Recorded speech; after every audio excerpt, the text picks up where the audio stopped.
You're listening to Sipping Off the Cuff here at TequilaAficionado.com. I'm with Mike Morales, the Tequila Aficionado Executive Editor, and I'm Alex Perez. Welcome, Mike. We're back on the air. Alex, great to be here, and we're going to discuss one of my, I have to say, I have a soft spot in my heart for this tequila and for the people behind the label, Senor Rio.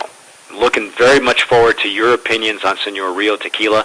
I want to make sure I let the listeners know that I've had Senor Rio before. I actually tasted it last year at the Spirits of Mexico when I was a judge. Of course, it was a blind tasting, so I wasn't aware of what we were tasting.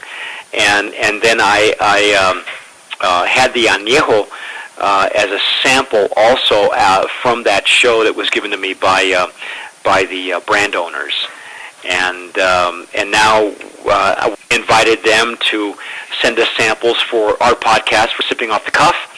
And I'm anxious to hear what you think. I'm really anxious to hear what you think of all three of the varietals, the blanco, the reposado, and the anejo. Most definitely, and these are nice people. I got a chance to meet them too, Jonathan and Debbie from Senor Rio Tequila. They are a couple. It's a love story. You know, the two of them met in Arizona, and I believe I want to say it's Gibson, Arizona. I could be wrong. I'm not familiar with Arizona that well, but the two of them met on a business deal, and one thing led to another, and now they are in business together, and what a wonderful couple. It's probably two of the hardest working people in the tequila business I've ever met. Jonathan Gatch and Debbie Medina are just, you know, they even have a video. I'm not sure if you got a sample of their video. It's called One Bottle at a Time. And these folks literally sell this tequila out of their van one bottle at a time. And luckily they've gotten some great accolades. They've gotten some great support from people in their area of the Phoenix area and Scottsdale area and the surrounding areas. And they have a brand that is a force to be reckoned with. It is really an up-and-coming brand. Selling this product. They what now? They're actually hand selling it. Yes, they are. It is truly for them a labor of love, both for each other and for the label itself. And I'm sure you can, if we haven't served up an article on David on Senor Rio, we will. And it's exciting for me because I've met this couple in person. I know where this juice is coming from. By the way, it is distilled at La Cofradia, which is also, you know, the same distillery as Casa Noble and several other famous brands. It's NOM 1137, and that was their first big step, is choosing a distillery that was going to stay true to Senor Rio's original recipe. The story goes that Debbie's father, they have been estranged for a while, and when like some 30 years or so. Yes, and when her and Jonathan got together, Jonathan, as a young man, had lost his father at age 17 and suggested that Debbie make peace with her father. And so the two of them went out to see Senor Rio. And it turns out that Senor Rio lived in Mexico and had a recipe for his own tequila and served it to them on their visit. And the two of them fell in love with the flavor and the recipe. Next thing we know, both of them searched for a distillery that would distill the recipe to Senor Rio's stipulations. They went to La Cofradia, which, as far as I'm concerned, is one of the better distilleries that you could do that to and with. And the next thing you know, they've got a tequila that, and I think you'll agree with me, Alex, the presentation, the bottle, and the presentation of Senor Rio is beautiful. It's a beautiful bottle. It's an elegant presentation.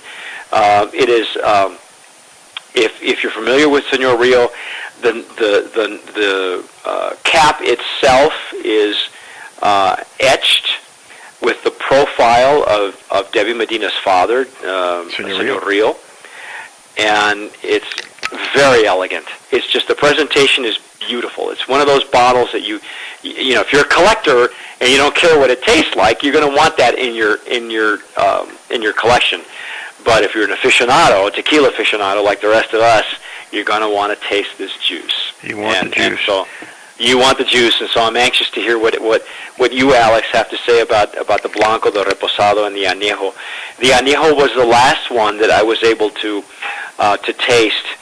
And in fact, I was very happy to have received the newer samples when we were lining up our tequilas for sipping off the cuff, because I did not get a full sample of the anejo. So now I have 3 full samples like you do, and I can't wait to get started. Very good. Well, let's start with the blanco.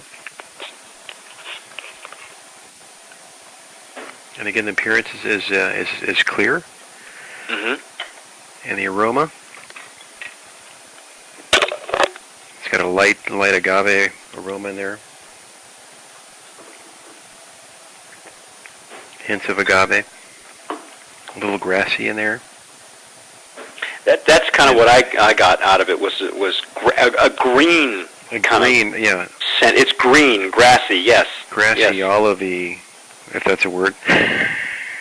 Well, yeah, grassy. You know, that new cut grass smell. Yeah. Let's go with the taste.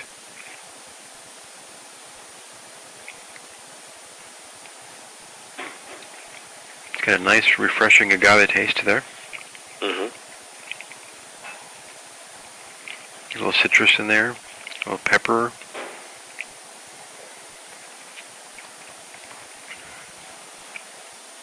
Nice citrus taste in there, and on my palate. Now this is a double distilled blanco. This is a double distilled tequila.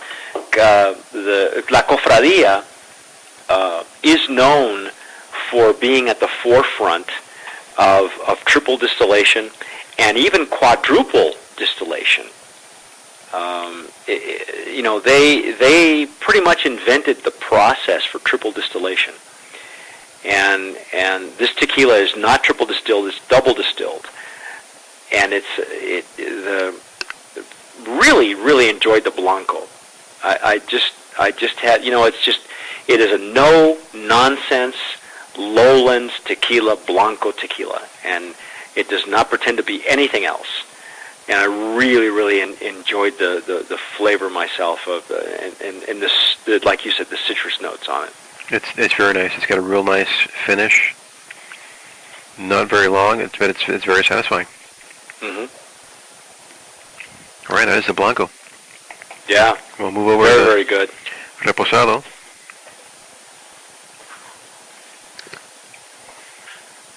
And the reposado's got a real light straw color to it. Very light.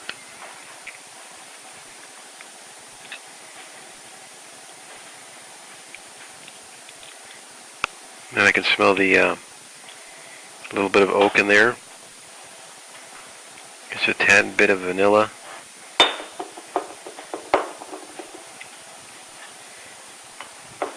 Did you pour yourself a glass?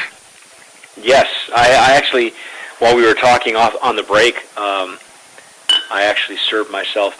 Now, and I've got several Riedels, so I can, you know, I don't have to rinse these out. I can just use them. I've got, like I said, 24 of them, and I'm hoping to get more. So.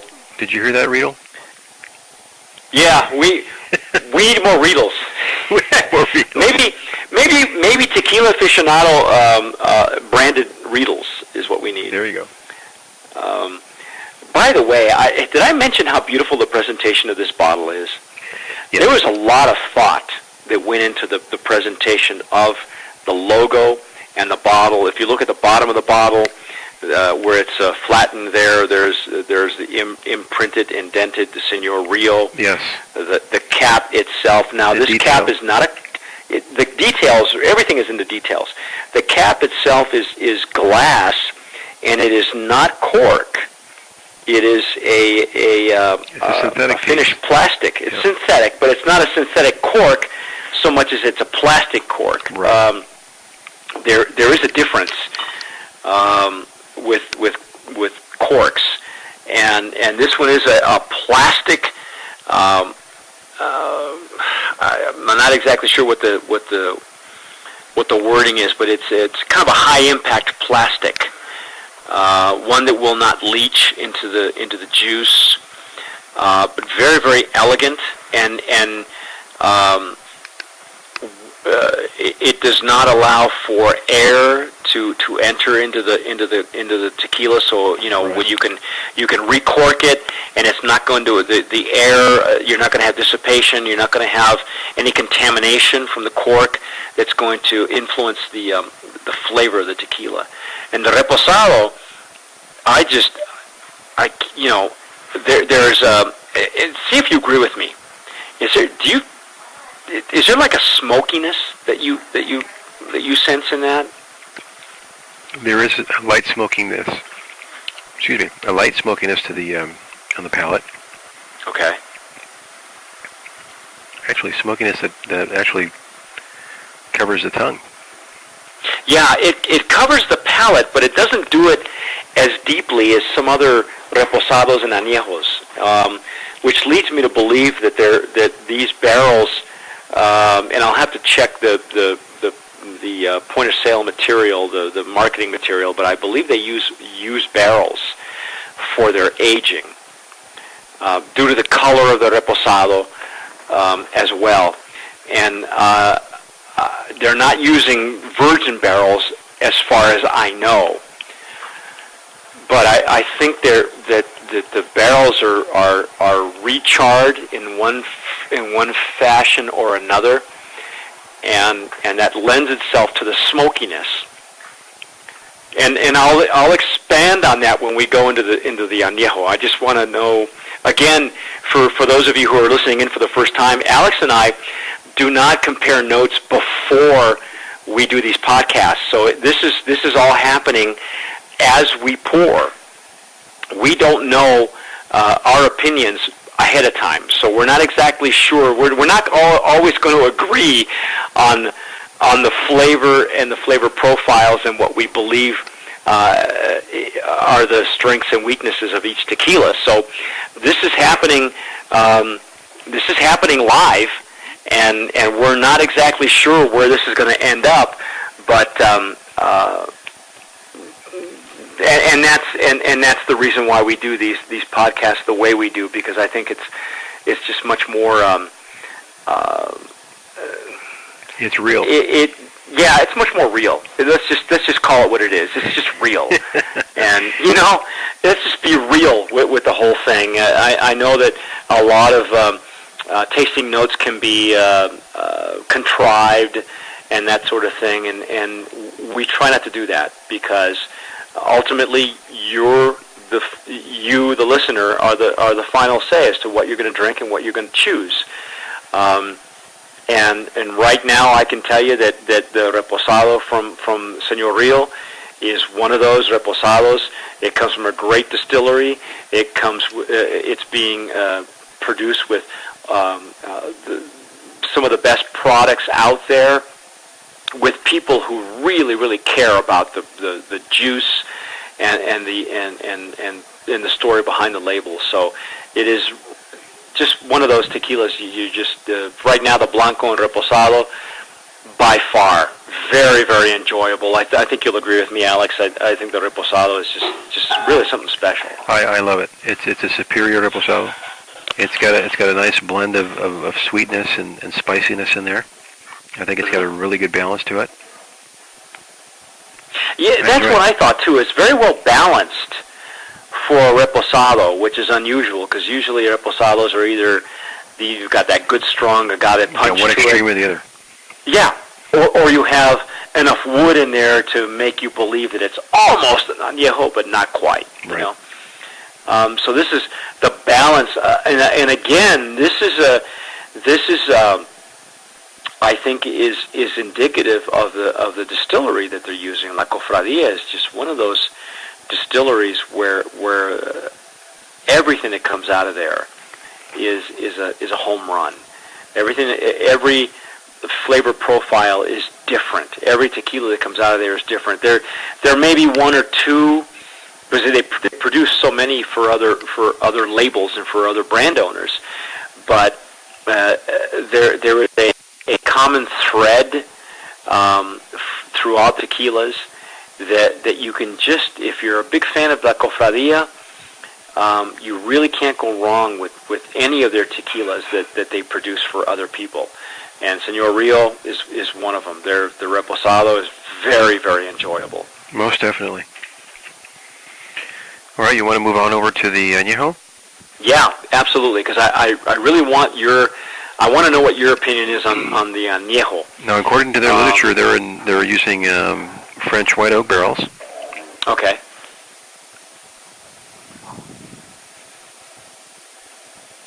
It does have a heavy syrupy nose.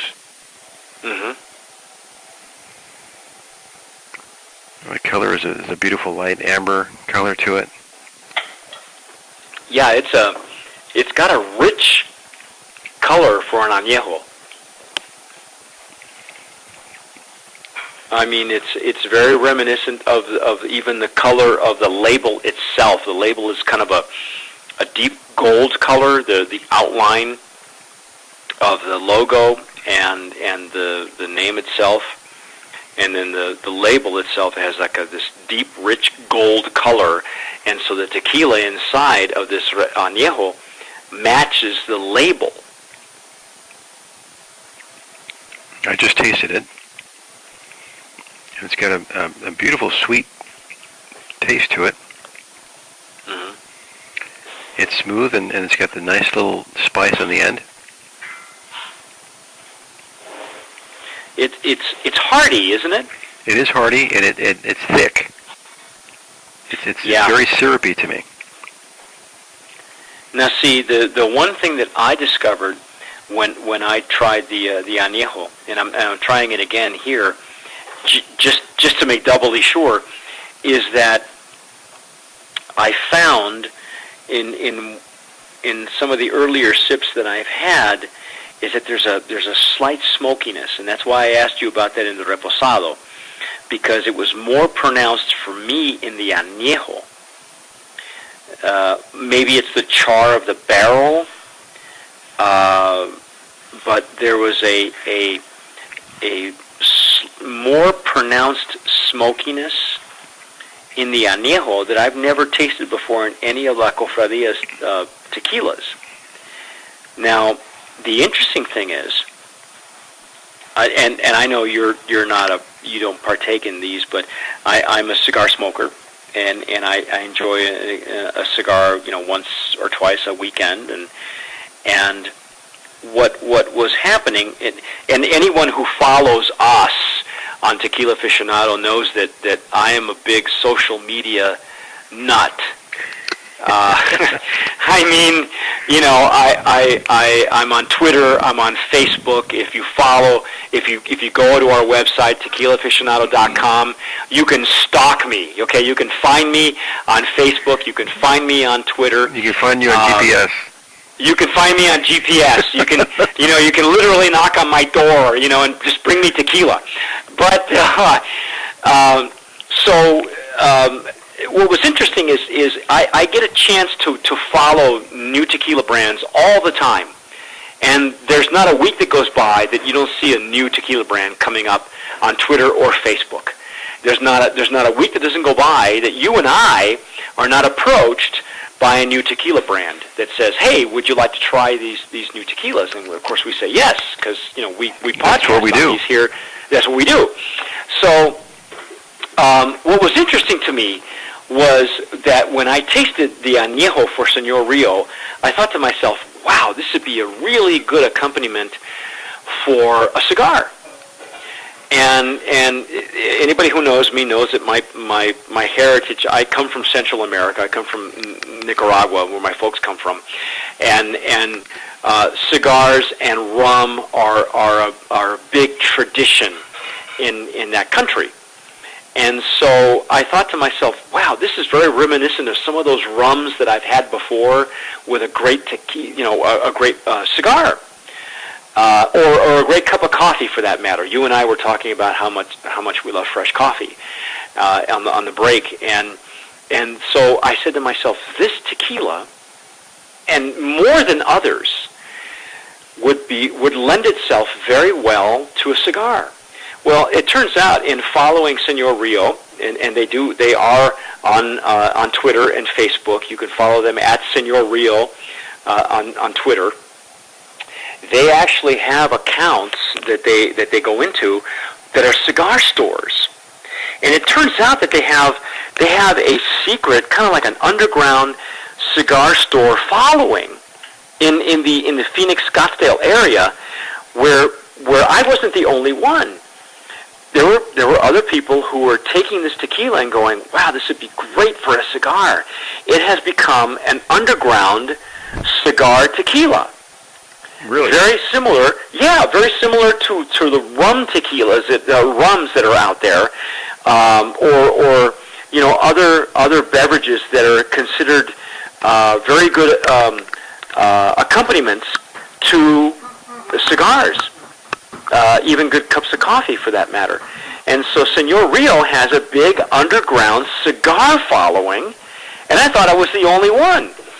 But it really does have that just a trace of smokiness in the background that lends itself to just like a great rum, just like a great cup of coffee.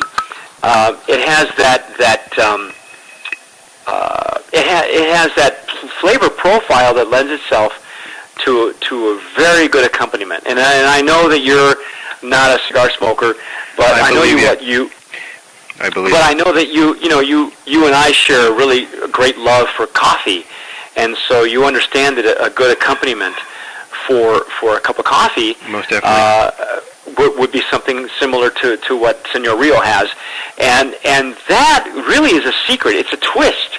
It's unusual for a tequila to have that kind of a flavor profile that really lends itself to a good accompaniment, like a good after-dinner dessert, a good after-dinner cup of coffee, a good after-dinner cigar. No, I do. Senor Rio really hits that. I do sense the smokiness and the aftertaste. Where are you getting it? In the aftertaste. In the aftertaste. Yeah, exactly. It's not something that hits you right away. It's almost like an afterthought. You'll walk away. You'll walk away from a sip, and you and I are very similar when it comes to tasting tequilas for the first time. We pour them in a riedel.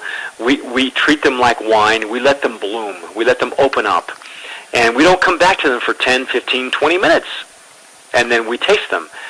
And this one, the anejo, the smokiness came at the very end. I was walking away from my bar, from having the first sip after about 15, 20 minutes, and I thought, wow, there's a smokiness there that I didn't know was there. And I had to go back to it a second time, and I thought, wow, this is really, there is something special about this anejo. And it's got to be their secret weapon. It has to really be something that, like I say, to me, it's unprecedented in tequila in general. You find this quality more in rums or coffees that you feel would be great accompaniments for a cigar or for an after-dinner dessert or for anything that you do after dinner. A good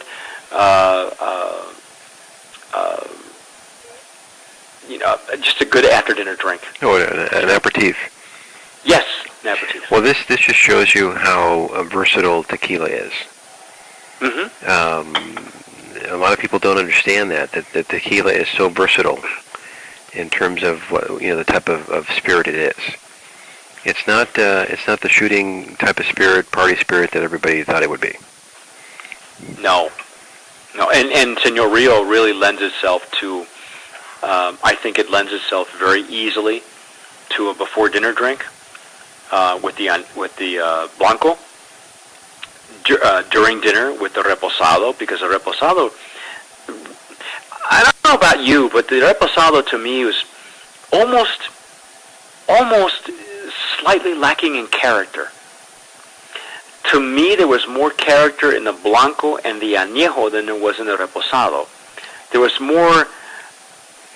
There was something more memorable about those two as opposed to the reposado. So, to me, the reposado, the Senor Rio reposado, lent itself better to a meal because it wouldn't clash with any of the meals. Most definitely. But definitely with the anejo, you want to make sure you're done eating or having a good dessert or a good cigar, because the accompaniment to that, the pairing that you could accomplish with that, just superior. I think it's actually opened up my appetite. I'm hungry now. No, there you go. Is it dinner time yet? Oh my gosh. Midnight snack. Midnight snack. No, I think it's a very solid line. Kudos to Senor Rios. Yes, and to La Cofradia, and to Jonathan Gatch and Debbie Medina. They are doing wonders with this line. It is one of those that needs to be in every Tequila Aficionado's library and bar, and it's one of those also that you can very easily take to a party or a gathering, and without reservations, feel that you're bringing one of the finest tequilas out there right now. And like I say, they work very, very hard to bring this brand to you, and look for them. They're in Southern California. They're branching out. They're in, of course, all over the Phoenix and Scottsdale area, and probably all over Arizona at this point. And if I'm not mistaken, I think they're delving into Las Vegas, which would be another great market for them. This is just a superior spirit. It's definitely one of those that has long staying power, and in my opinion, a great tequila for pairing of any kind, whether it's with food, whether it's with desserts, or whether it's with extracurricular activities like cigars. Is that what you call it? yeah, it's not food, but it's not necessary, but it's an extracurricular activity. Extracurricular, okay. Yeah, and it really it's just a fine spirit. I'm very, very happy with this one, and like I say, definitely one that belongs in every Tequila Aficionado's library. Most definitely. I in my opinion, I highly recommend it. Good deal. Very good. I agree with you. Well, that was Senor Rio. That was our review. It's Mike Morales, Executive Editor for Tequila Aficionado, and Alex Perez. And always asking you to sip wisely. Thank you for listening.